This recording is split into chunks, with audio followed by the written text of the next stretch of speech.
నేను అడుగుతున్నా ఒకే మాట, నీ తల్లి మొగుడిచ్చాడా? మీ అమ్మమ్మ మొగుడిచ్చాడా?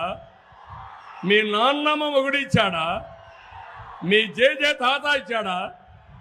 ఎవడి? ఇగో గిది విజనరీ అని చెప్పుకుంటున్న చంద్రబాబు సంస్కారం, పద్ధతి, సాంప్రదాయం.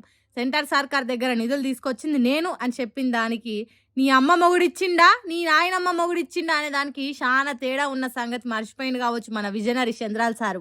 ఇన్ని రోజులు శుద్ధ పూస, ఎన్న పూస, మణిహారము, పద్ధతి తప్పుడని ఫోజులు కొట్టిన వాళ్ళంతా ఇప్పుడు ఏమంటారు?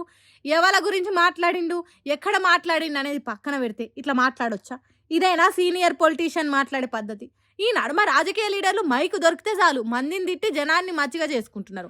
ఆ గొప్ప మాటలకు ముంగటున్న జనం ఈలలు సప్పట్లు కొడుతుంటే పరవశించిపోతున్నారు. దాంట్లో నేనెందుకు వెనకబడిపోవాలనుకున్నాడో ఏమో, అమ్మమ్మ మొగుడు అని బుద్ధి లేనట్టు మాట్లాడుతున్నాడు. ఏజ్ పెరుగుతుంటే ఓపిక పెరగాలి, మాట్లాడే పద్ధతి నెమ్మది కావాలి. కానీ చంద్రాల సారుకు నెత్తిలా షీరకిచ్చినట్టు ఇట్లా మాట్లాడుతున్నాడేందని మాట్లాడుతున్నారట బాబు సార్ మాటలు ఇన్నోళ్ళు.